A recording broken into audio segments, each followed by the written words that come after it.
అధ్యక్ష వారు ఇంత ఆవేశం ఎందుకు పడ్డారో బట్టి గారు మామూలుగా అయితే ఆవేశం రాదు ఆయనకి, ఇది ఎందుకు బాగా ఆవేశపడుతున్నారు బట్టన్న. నేను వారికి ఒకటే అధ్యక్ష, వాళ్ళేమో సింగరేణి బొగ్గుగన్ల ఆక్షన్ పెడతామని వాళ్ళు పిలుస్తారు, వీరేమో పోయి వేదిక పంచుకుంటారు. ఆ మాట నేను ప్రస్తావిస్తే వారికి కోపం వస్తుంది. ముఖ్యమంత్రి గారు స్వయంగా అదానికి ఇస్తా అని చెప్తారు. ఎలక్ట్రిసిటీ డిపార్ట్మెంట్ మీరు చూస్తున్నారు బట్టి గారు, మీరు తెలుసుకోండి. మీ సదర్న్ డిస్కమ్ ఏదైతే ఉందో, ఎస్పీడీసీలు ఏదైతే ఉందో పిలుచుకోండి. మన ఓల్డ్ సిటీలో గొడవలు అయినాయా లేవా, బిల్లు కనెక్షన్కి పోతే అదానీ మనుషులు వచ్చినారని చెప్పి ఇంటెలిజెన్స్ రిపోర్ట్ ముఖ్యమంత్రి గారికి రోజు వస్తుంది. తెలుసుకోండి, గొడవలు అవుతున్నాయా లేవో తెలుసుకోండి. ఓల్డ్ సిటీ శాసనసభ్యులతో మీటింగ్ పెట్టండి, వారి భయాలు తప్పని చెప్పండి. అంతేగాని మా మీద ఎదురుదాడి చేస్తే ఏమొస్తుంది? అయ్యా ఇప్పుడు మేము ఏమన్నా తప్పులు చేసింటే, పొరపాట్లు చేసింటే దానికే కదా మమ్మల్ని శిక్షించి ఇక్కడ కూర్చోబెట్టారు. ఇప్పుడు మీరు సరిగ్గా చేయండి. మేమేమంటున్నాము, డిస్కామ్లు ప్రైవేటీకరణ చెయ్యము అని కుండబద్దలు కొడుతూ ముఖ్యమంత్రి గారు మీరు స్టేట్మెంట్ ఇవ్వండి. అదానికి అప్పచెప్పము అని స్టేట్మెంట్ ఇవ్వండి. అదానికి బెదరము అని స్టేట్మెంట్ ఇవ్వండి. అది ఎందుకు మాట్లాడట్లేదు మీరు? ఎందుకు భయపడుతున్నారు?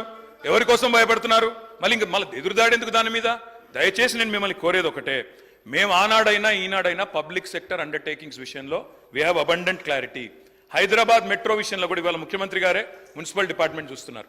హైదరాబాద్ మెట్రో విషయంలో కూడా కేంద్ర ప్రభుత్వ సహకారాన్ని అడిగినాం, ఎన్నడూ రాకపోయినా మేము ఆగలేదు. మేము దాదాపుగా 415 కిలోమీటర్ల మెట్రో ఎక్స్పాన్షన్ ప్లాన్ చేశాం. ఎయిర్పోర్ట్ ఎక్స్ప్రెస్ది నిజానికి టెండర్ కూడా ఫైనల్ చేశాం. సరే వారు రద్దు చేశారు, వారిష్టం, ప్రభుత్వం వారిది, వారిష్టం, ప్రజలు అల్టిమేట్గా వారు సమాధానం చెప్తారు.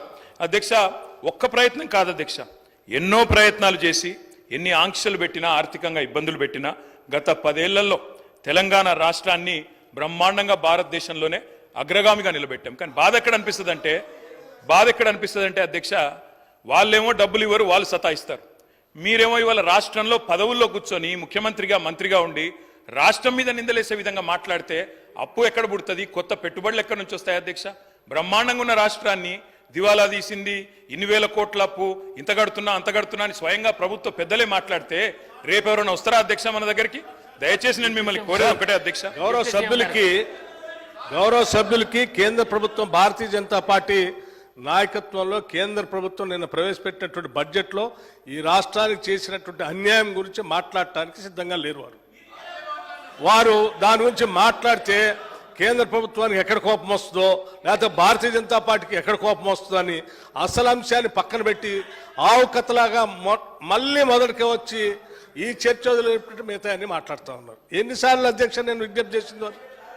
3 సార్లు విజ్ఞప్తి చేశాను, అయ్యా చర్చకి రండి, ఈ సబ్జెక్టు మీద మాట్లాడి. నేను ఇదంతా వదిలేసి మళ్ళీ గతంలో చిన్నప్పుడు వినేవాళ్ళం ఆవు కథల, ఏదొచ్చినా మళ్ళీ ఆవుకి 4 కాళ్ళు ఉండు, తోక ఉండు అన్నట్టు మళ్ళీ ఆ 10 ఏళ్ళదే చెప్తున్నారు తప్ప దీని మీద మాత్రం మాట్లాడటానికి ఇష్టపడట్లేదు. దయచేసి సార్, నేను మీ ద్వారా మరొక్కసారి వారిని విజ్ఞప్తి చేస్తాను, దయచేసి ఈ సబ్జెక్టు మీద మీకు నిజంగా రాష్ట్ర ప్రయోజనాలపైన ఏమాత్రం ప్రేమ ఉన్నా, రాజకీయ ప్రయోజనాలు కాదు మాకు, రాష్ట్ర ప్రయోజనాలే మాకు ముఖ్యమైనవి.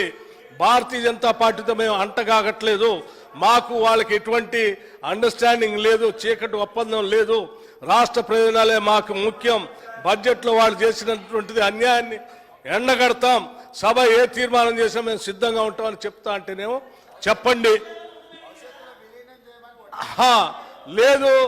లేదు వాళ్ళు చేసింది కరెక్టే, వాళ్ళతో పాటు మా పార్టీని కూడా అందులో విలీనం చేస్తాం, మేము అంతా కరెక్ట్ చేసామని మీరు ముందు పోదామని చెప్పి దాని మీద మాట్లాడకుండా పాత కథని ఆవు కథని చెప్తా అంటే గౌరవ సభాపతి గారిని కోరుతాను, ఇంకో సభ్యులైనా మాట్లాడించండి, కనీసం రాష్ట్రానికి న్యాయమైన జరుగుతుంది అధ్యక్ష.